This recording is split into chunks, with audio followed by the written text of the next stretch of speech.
हरे कृष्णा, राधे राधे। कैसे हो आप सभी लोग? आशा करती हूँ आप सभी परम मंगल में होगे, स्वस्थ होगे, अच्छे होगे। जैसे कि आप सभी को पता है कि मैं आप लोगों के साथ डेली तो नहीं लेकिन हाँ वीक में 1-2 ब्लॉग ऐसे डालती हूँ जिसमें मैं अपनी प्रेगनेंसी जर्नी आप लोगों के साथ शेयर अवश्य करती हूँ। आप में से बड़े सारे लोगों ने मुझसे पूछा था कि दीदी गर्भ अवस्था में आप कौन कौन से शास्त्र, कौन कौन से ग्रंथ पढ़ रही हो। तो इसको मैं 2 भागों में डिवाइड करूंगी। अर्थात पहली बात तो मैं कौन कौन सी जो शास्त्र है, कौन कौन से ग्रंथ हैं जो पढ़ रही हूँ। दूसरा पार्ट मैं बनाऊंगी जिसमें मैं आप लोगों को ये बताऊंगी कि शास्त्रों के पढ़ने के साथ साथ मैं किस विधान से पूजा अर्चना वंदना विशेष प्रकार से लड्डू गोपाल की कर रही हूँ। तो सबसे पहले स्टार्ट करते हैं कि मैं कौन कौन से शास्त्र और कौन कौन से ग्रंथ पढ़ रही हूँ। और इस पार्ट को भी मैं 3 भागों में डिवाइड करने जा रही हूँ जो कि अभी है, अर्थात पहले 3 महीने, बीच के 3 महीने और लास्ट के 3 महीने। तो पहले के जो 3 महीने थे उसमें मैंने क्या पढ़ा है वो मैं आपको बता दी हूँ। तो पहले के जो 3 महीने थे उसमें मैंने भागवत पढ़ी थी, श्रीमद् भागवत महापुराण। मैंने पूरी श्रीमद् भागवत महापुराण पहले 3 महीने में पढ़ी थी। एक बार पढ़ने के तत्पश्चात उसके जो एडिशनल पार्ट्स होते हैं कंप्लीटली 3 महीने तक, स्टार्टिंग के जो 3 महीने मतलब पहला महीना, दूसरा महीना और तीसरे महीने में मैंने श्रीमद् भागवत महापुराण का संपूर्ण अध्ययन किया। मैं डेली श्रीमद् भागवत महापुराण पढ़ती थी और जब वो खत्म हो गई और 3 महीने कंप्लीट नहीं हुए तब भी मैंने जो उसके एडिशनल पार्ट, अर्थात जैसे कि ये भागवत रहस्य डोंगरे जी की है, ऊपर मैं कर देती हूँ, भागवत रहस्य डोंगरे जी की है, तो इसको मैंने पढ़ना चालू करा। और इसका जो और एडिशनल पार्ट था जैसे कि ये पाराशर जी, श्याम सुंदर पाराशर जी की भागवत है। इसमें तो आप लोग देखिए निशान भी लग रहे होंगे कि मेरे को जो जो चीजें अच्छी लगी, जो जो चीजें मैं आपको बता सकती थी, ये देखिए निशान भी लगे रहेंगे मैंने पढ़ के। क्योंकि जो मूल कथा है, जो मूल पाठ है उसमें हम लोग निशान नहीं लगा सकते, उसको तो भगवान का स्वरूप माना जाता है। अब ये तो है, ये है भी, बोल तो उसको भागवत ही सकते हैं लेकिन ये भागवत का एडिशनल पार्ट है, अर्थात किसी इंसान द्वारा रचित है। और वो सारे ग्रंथ तो देव द्वारा रचित होते हैं, इसलिए उनको ऐसे खुले में भी नहीं रख सकते हैं जैसे ये मैंने खुले में रख रखी है, क्योंकि ये किसी इंसान और संत द्वारा रचित पुस्तकें हैं। लेकिन जैसे कि श्रीमद् भागवत महापुराण हो गई, या फिर रामचरितमानस हो गई, या फिर शिव महापुराण या फिर भागवत हो गई, वो तो देव पुस्तक बोला जाता है। उनको तो हम बिल्कुल कवर अप करके रखते हैं, जैसे कि ये देखिए मैंने कवर अप करके रखी हुई है। तो पहले महीने, दूसरे महीने, तीसरे महीने में मैंने संपूर्ण भागवत पढ़ी है। अर्थात बोलते हैं कि पहले महीने, दूसरे महीने में बच्चा बन रहा होता है, पूरी तरीके से विकसित नहीं हो पाता, तो मैंने भागवत संपूर्ण पढ़ी। उसके बाद सावन का महीना आ गया और मेरा 4th महीना भी स्टार्ट हुआ। और जब सावन का महीना आया, मेरा 4th महीना स्टार्ट हुआ, तो तब से मैंने पढ़ना स्टार्ट किया शिव महापुराण को। तो अभी मैं हाल फिलहाल में शिव महापुराण ही पढ़ रही हूँ।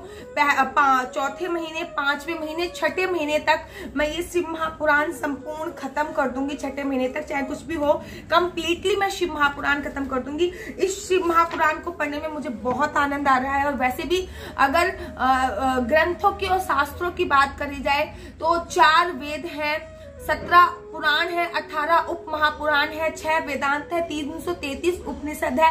इन सब में सबसे जो 6 वेदांत भी हैं, इन सब में जो मेरा सबसे फेवरेट ग्रंथ बोल सकते हैं, जैसे कि सबको अपना कोई ना कोई फेवरेट लगता है, इन सब में सबसे जो फेवरेट मेरा ग्रंथ बोल सकते हैं वो यही है, शिव महापुराण। तो सावन का महीना भी चल रहा है और मैंने 4थे महीने से, 4th महीने से शिव महापुराण पढ़नी प्रारंभ करी थी और अभी सावन का महीना भी चल रहा है। सावन का महीना खत्म होने के साथ साथ ही थोड़ा सा ही रह गया है। सबसे बड़ा पुराण है शिव महापुराण, जिसमें 25,000 से भी ज्यादा श्लोक हैं। मौजूदा हालात में 25,400 श्लोक कुछ इसमें अभी मिलते हैं। तो सबसे ज्यादा श्लोक तो ये मेरे ख्याल से मेरे को 7वें महीने के स्टार्टिंग तक ही खत्म हो पाएगा या फिर 6ठे महीने के एंड तक ही खत्म हो पाएगा।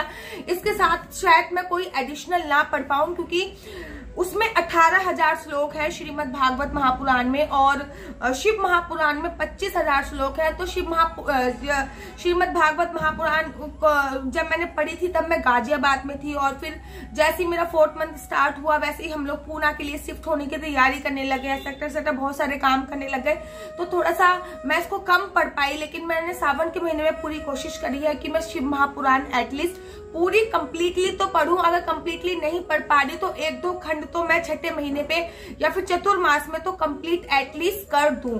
फिर बचता है 7वां, 8वां, 9वां महीना। तो 7वां, 8वां, 9वां महीने में बच्चा पूरी तरीके से परिपक्व हो जाता है, पूरी तरीके से विकसित हो जाता है। इनफैक्ट बस बड़ा होना बाकी रहता है। 5वें महीने के तक तो उसके सारे अंग बन चुके होते हैं। वो अच्छी तरीके से बाहर जो हम बोलते हैं वो चीज सुनना चालू करता है। आप लोगों ने वो वाली कथा तो सुनी होगी कि अभिमन्यु ने चक्रव्यूह के अंदर कैसे घुसा जाता है, वो अपने माँ के गर्भ में ही सीख लिया था।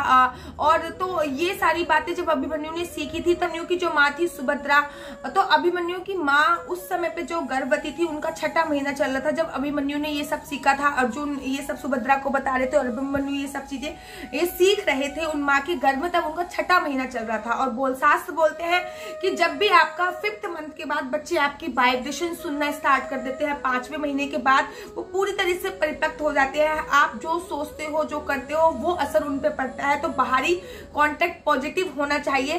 तो बात अब करते हैं 7th, 8th, 9th मंथ की मैं कौन कौन से ग्रंथ पढ़ने वाली। तो 7वां महीना बहुत ज्यादा इंपॉर्टेंट होता है। शिशु बाहर की सारी बातें अपने इंटरनल सुनना प्रारंभ कर देता है। तो 7वें महीने से मैं प्रारंभ करने जा रही हूँ हम सबकी फेवरेट तुलसीदास जी की रामचरितमानस, क्योंकि बोलते हैं कि जो रामायण है वो आपको जीना सिखाती है कि आपको जीना कैसा है। भगवान राम के आदर्शों पे चलना सिखाती है और हम चाहते हैं कि राम राज जल्दी आए। तो इसलिए 7वां, 8वां, 9वें महीने में बच्चा संपूर्ण तरीके से माँ के गर्भ में बाहर की कांटेक्ट चीजें सुन सकता है, देख सकता है, महसूस कर सकता है। इसलिए मैं 7वें महीने में और 8वें महीने में, 9वें महीने में, इन तीनों महीने में मैं पढ़ने वाली हूँ तुलसीदास जी की रामचरितमानस, वाल्मीकि जी की भी रामचरितमानस, जो कि मैं पूना भी लेके आई हूँ। और अगर मेरे को कहीं और भी जाना पड़ा तो वो भी मैं अपने साथ रखूंगी। मैं कंप्लीटली कोशिश करूंगी कि 6 मंथ के एंड तक ये शिव महापुराण जो है वो कंप्लीटली मैं पढ़ लूं। और 7वें महीने से मैं रामचरितमानस तुलसीदास जी की और वाल्मीकि जी की रामचरितमानस पढ़ना प्रारंभ कर दूं। भगवान राम के आदर्शों को अपने जीवन में उतारना प्रारंभ कर दूं। माँ सीता के त्याग को अपनी जिंदगी में उतारना प्रारंभ कर दें। तो रामचरितमानस क्या जो बाल कांड है वो आप कभी भी पढ़ सकते हैं। 7वें, 8वें, 9वें महीने में डेफिनेटली रामचरितमानस पढ़ने वाली हूँ और मैं आप लोगों के साथ भी शेयर करूंगी। इसके अलावा मैं पूजा में क्या क्या मैंने ऐड करा है और क्या क्या चीजें मैं एडिशनल कर रही हूँ जो शास्त्रों में लिखा है। जैसे कि अपनी नाभि पे मैं नित्य प्रतिदिन देसी घी अवश्य लगाती हूँ। उससे बोलते हैं कि बच्चे के जो फेफड़े होते हैं वो मजबूत होते हैं, उसको कभी भी आजीवन अस्थमा या फिर दमा की प्रॉब्लम नहीं होती। ऐसी और भी बहुत सारी चीजें हैं जो शास्त्रों में लिखी गई हैं और मैं उपयोग भी कर रही हूँ। उसका रिजल्ट आने में तो अभी बहुत सारा समय बाकी है, लेकिन इसका मैं पूजा में अभी लड्डू गोपाल की पूजा में एडिशनल कर रही हूँ और कौन कौन सी पूजा मैं एक्स्ट्रा कर रही हूँ। अगर आप कहोगे कि दीदी इतना सारा पढ़ने के लिए तो हमारे पास पे टाइम नहीं, कोई एक पर्टिकुलर चीज हमें बताइए जो हम पढ़ सकते हैं। तो मैं आप लोगों को एडवाइस दूंगी कि आप भगवान श्री कृष्ण जी की और भगवान राम जी की बाल लीलाएं अवश्य पढ़िए। बाल कांड जिसको बोला जाता है रामचरितमानस का, तुलसीदास जी का बाल कांड आप पूरी गर्भ अवस्था में पढ़ सकते हैं। बाल कांड आप अवश्य पढ़िए पूरी गर्भ अवस्था में। साथ ही श्री कृष्ण जी की बाल लीलाएं अवश्य सुनिए। अगर आप ये सारे ग्रंथ नहीं पढ़ सकते तो मैंने तो अपनी प्रेगनेंसी जर्नी को जैसे डॉक्टर 3 टर्मिनेट में बांटते हैं वैसे मैंने ही 3 टर्मिनेट में बांटा है अपने शास्त्रों के अनुसार। तो फर्स्ट ऑफ ऑल मैंने श्रीमद् भागवत महापुराण संपूर्ण पढ़ चुकी हूँ मैं 3 महीने में, और इस समय पे मैं शिव महापुराण पढ़ रही हूँ और ये भी जल्दी ही समाप्त होने वाली है, जल्दी विश्राम होने वाली है और उसके बाद मैं रामचरितमानस प्रारंभ करूंगी। तो ये मेरा आज का वीडियो था कि मैं प्रेगनेंसी में कौन कौन से शास्त्र पढ़ रही हूँ, कौन कौन से नहीं पढ़ रही हूँ। इसके अलावा मैं जब भी मेरे को समय मिलता है तो मैं विष्णु शास्त्र नाम का पाठ अवश्य सुनती हूँ। सुबह उठते ही सबसे पहले हमारे घर पे भजन चलते हैं।